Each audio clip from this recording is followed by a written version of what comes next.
দিয়েছেন। আর দেখুন, এই শ্রীধাম নবদ্বীপ পরিক্রমাকে উপলক্ষ করে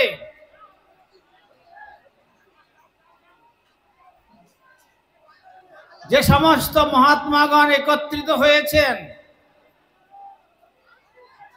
তাদের অধিকাংশ মহাত্মাগণ আজ এখানে উপস্থিত হয়েছেন।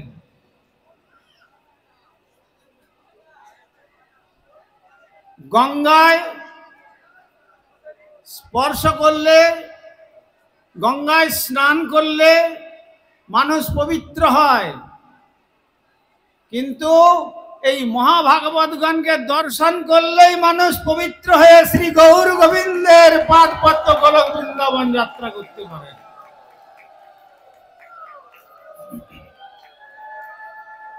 এই কয়েকদিন আগে মহাকুম্ভ স্নান হয়ে গেল। কারা কারা গিয়েছিলেন বলুন তো, হাত তুলুন একবার। ভালো করেছেন, জাননি কেন? যেমন শ্রীমদ্ ভাগবত মাহাত্ম্যে পদ্মপুরাণে বর্ণনা করেছেন বেদব্যাস, ধুন্ধুকারী বলছেন, কোটি গয়া শ্রদ্ধে না বিমুক্তির মে না ভবিষ্যতি। কোটি কোটি গঙ্গা স্নান, কোটি কোটি তীর্থ স্নান করলে আমার মতো মহাপাপীর মুক্তি হবে না, কিন্তু যদি ভাগবত কথারূপী গঙ্গায় কেউ অবগাহন করতে পারেন, তাহলে জগতের সমস্ত প্রকার বন্ধন ছাড়িয়ে, প্রকৃতির বন্ধন ছাড়িয়ে, বিরোধা অতিক্রম করে শ্রী গোলক বৃন্দাবনে শ্রী রাধা গোবিন্দের পাদপদ্মে পৌঁছে যাবেন। এরা হচ্ছেন সব চলমান গঙ্গা। তো সুতরাং সে সুযোগ করে দিয়েছেন আমাদের শ্রীপাদ বৈখানস মহারাজজি। তার জন্য প্রথমেই আমি জানাই আমার আকণ্ঠ কৃতজ্ঞতা। তিনি যে এই সুযোগ করে দিয়েছেন আমাদের, এই সুযোগের তুলনা হয় না। তাহলে আপনারা বলবেন যে এত যে কোটি কোটি মানুষ কুম্ভে স্নান করলো, তাদের কি কোনো ফল হলো না?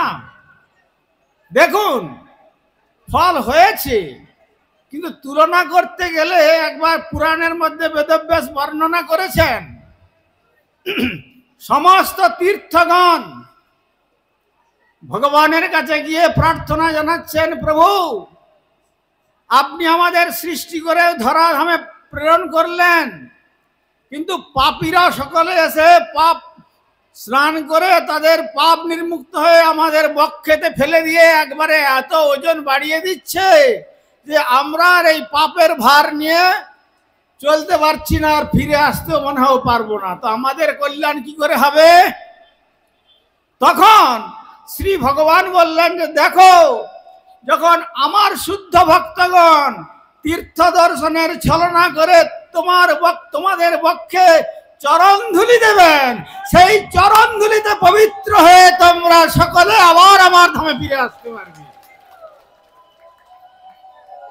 সেই জন্য ভাগবতে কথাটি এসেছেন, ভবদ্বিধা ভাগবতা তীর্থীভূতা স্বয়ং প্রভো তীর্থি কুর্বন্তি তীর্থানি শান্তস্তেন গদাভৃতা।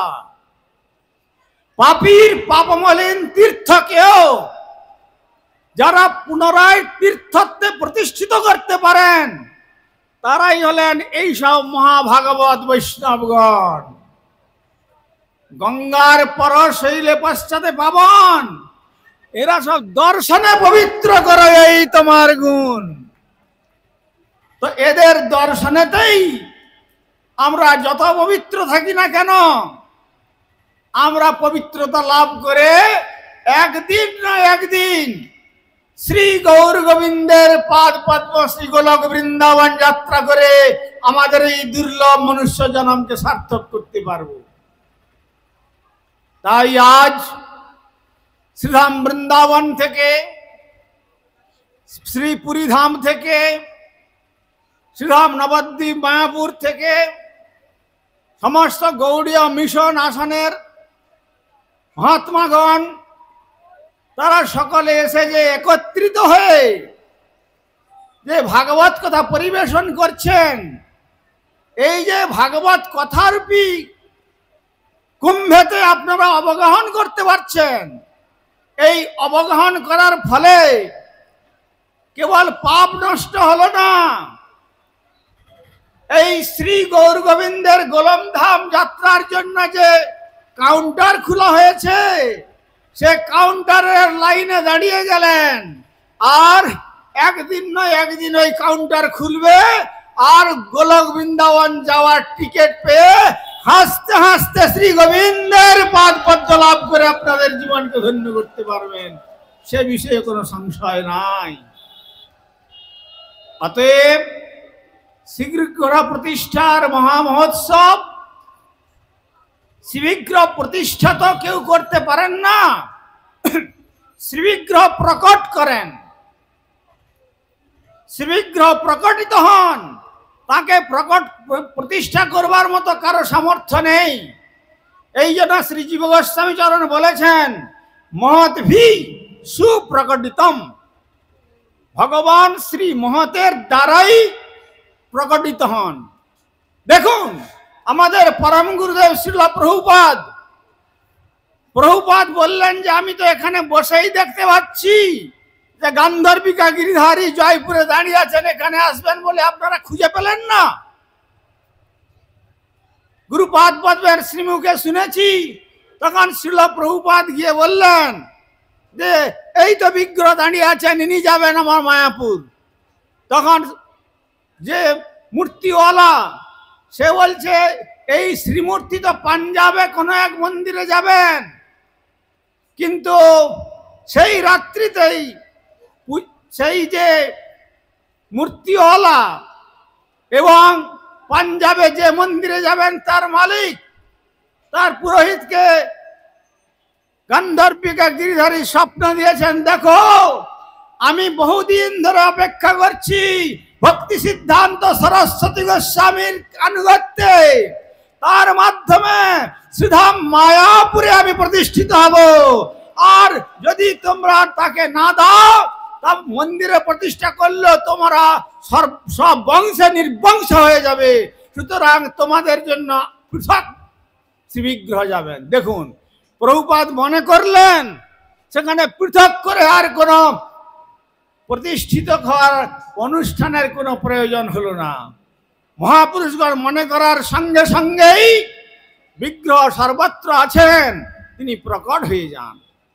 আজ সেই বিগ্রহ প্রকট মহোৎসবকে উপলক্ষ করে আমাদের শ্রীপাদ বৈখানস মহারাজজি যে বিরাট আয়োজন করেছেন, এ আয়োজনের কোনো তুলনা নেই। সুতরাং এ জগৎ temporary and transitory, this cosmic manifestation, এই জগৎ দুদিনের জন্য, থাকা এখানে যাবে না, নো পার্মানেন্টশিপ এট অল। সুতরাং কি নিয়ে যাবেন? তাই আমাদের কবি বললেন, আজীবা শতেক বর্ষ অবশ্য মরণ, নিশ্চিন্ত না থেকো ভাই, যত শীঘ্র পারো ভজ শ্রী গোবিন্দ চরণ, জীবনের ঠিক নাই।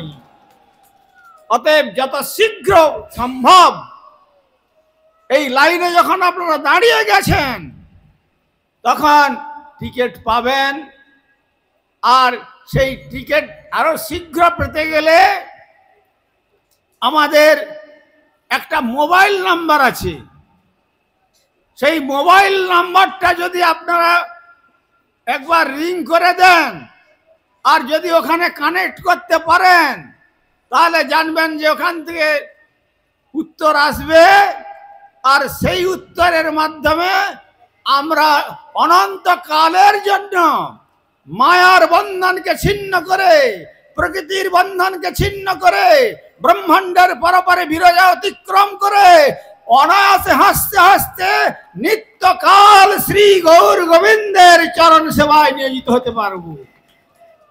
সেই মোবাইল নাম্বারটা জগতে আর কোথাও পাবেন না। এখন স্মার্টফোনে যে 10 ডিজিট বেরিয়েছে, আগে যখন ডায়াল করা হতো তখন 4, 5, 6 কোড নাম্বার ইত্যাদি দিয়ে করতে হতো, কিন্তু শ্রীমান মহাপ্রভু যে ফোন নাম্বারটা দিয়েছেন সেই ফোন নাম্বারটা আপনারা সকলে মিলে একবার ডায়াল করে নেন। বলুন হরে কৃষ্ণ হরে কৃষ্ণ কৃষ্ণ কৃষ্ণ হরে হরে হরে রাম হরে রাম রাম রাম হরে হরে। এখানে প্রসাদের ব্যবস্থাও করেছেন মহারাজ। এত দুর্বল হলে কি আর ওখানে রিং বাজবে গিয়ে? যাবৎ দেহে আছে শক্তি, সেই সমস্ত শক্তি প্রয়োগ করে এই নাম্বার ডায়াল করুন, 16টা নাম্বার। বলুন পুনরায় হরে কৃষ্ণ হরে কৃষ্ণ কৃষ্ণ কৃষ্ণ হরে হরে হরে রাম হরে রাম রাম রাম হরে হরে। এই যে ডায়াল হয়ে গেল না, ওখানে রিং হচ্ছে, জানবেন লাইনে আপনারা আমরা সকলে দাঁড়িয়ে গেছি। কোনোদিন নয় কোনোদিন কাউন্টার খুলবে, একের পর এক অ্যাডমিশন টিকিট পাওয়া যাবে। তখন আর জন্ম মরণ মায়ার জালে আর আমাদের আবর্তিত হতে হবে না। তমেব বিদিত্বা অতি মৃত্যু মেতি নান্যৎ পন্থা বিদ্যতে অয়নায়। আর কোনো অল্টারনেটিভ রাস্তা নাই। তাই আমাদের প্রভুপাদ বলতেন হরিনামের কোনো অল্টারনেটিভ নাই। শ্রীমান মহাপ্রভু বলেছেন প্রভু কহে কহিলাম এই মহামন্ত্র, ইহা জপ গিয়া সবে করিয়া নির্বন্ধ, ইহা হইতে সর্বসিদ্ধি হইবে সবার, সর্বক্ষণ বলাইতে বিধি নাহি আর। কি শয়নে কি ভোজনে কিংবা জাগরণে, অহর্নিশ চিন্তা কৃষ্ণ বলহবদনে, হরি নাম বিনা কলিকালে নাহি আর ধর্ম, সর্বমন্ত্র সার নাম এই শাস্ত্র মর্ম। এই জন্য এই যুগের যুগাচার্য রূপে এসেছিলেন আমাদের পরম গুরুদেব শ্রীল প্রভুপাদ ভক্তি সিদ্ধান্ত সরস্বতী গোস্বামী ঠাকুর।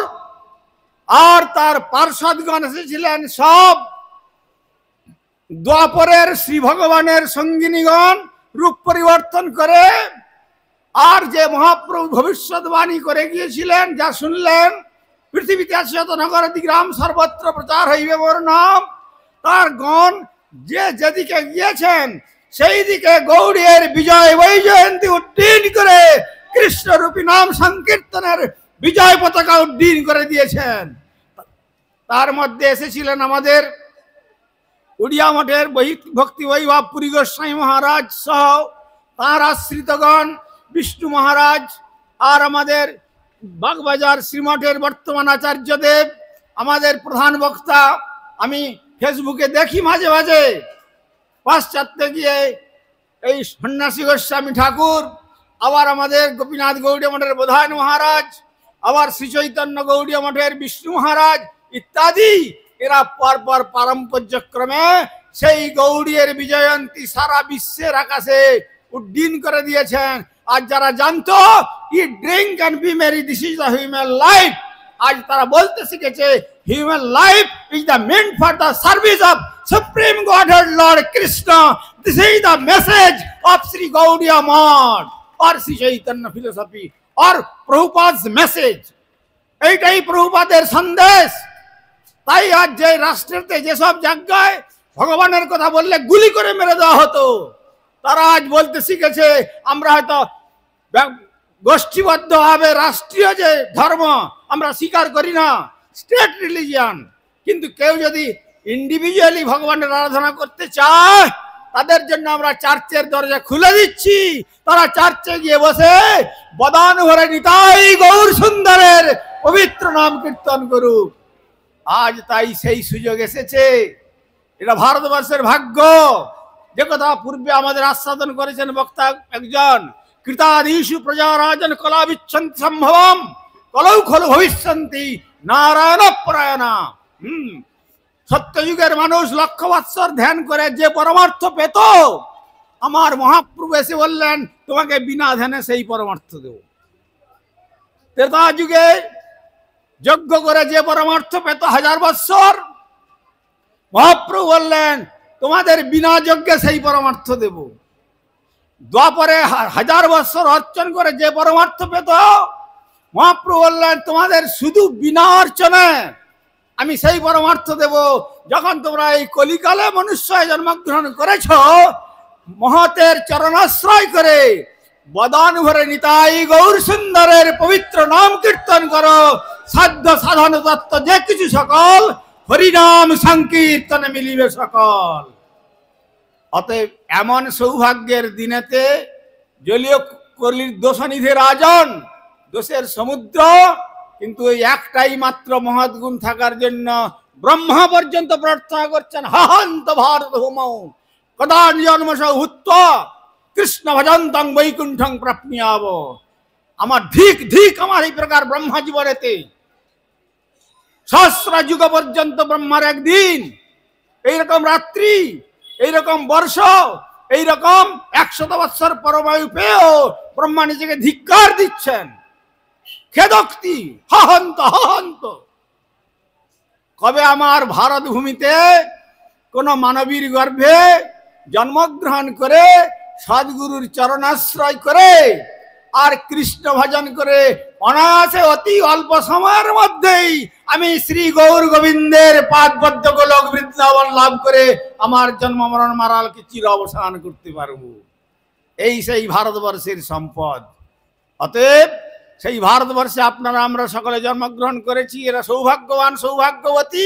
আর বিশেষ করে আজকে যারা এই মহৎ অনুষ্ঠানে অংশগ্রহণ করবে, এই সাধু সঙ্গরূপী গঙ্গা, সাধু সঙ্গরূপী কুম্ভেতে অবগাহন করবার জন্য এসেছেন, তারা কেবল সাধু সঙ্গরূপী গঙ্গায় ডুব দেন আর আবার একবার বলুন, হরে কৃষ্ণ হরে কৃষ্ণ কৃষ্ণ কৃষ্ণ হরে হরে, হরে রাম রাম রাম হরে হরে। জয় জয় শ্রী শ্রী নিতাই গৌর প্রেমানন্দে। হরি হরি বল, হরি হরি বল, হরি হরি বল। অনেক অনেক ধন্যবাদ এবং ধন্যবাদ প্রণাম জানাচ্ছি আজকের সভাপতি ভক্তি বিচার ভারতী মহারাজকে। ভারতী মহারাজ যে 16টা নাম্বার দিলেন, 16টা নাম্বারে যে ড্রাই হলো তার রিংটোন এখন হতে থাকবে। আমাদের ব্রহ্মচারীরা সেই রিংটোনের সাথে তাল মিলিয়ে আপনাদেরকে সেই আওয়াজ শোনাবেন। আপনারা এখানে বসে বসে শুনুন।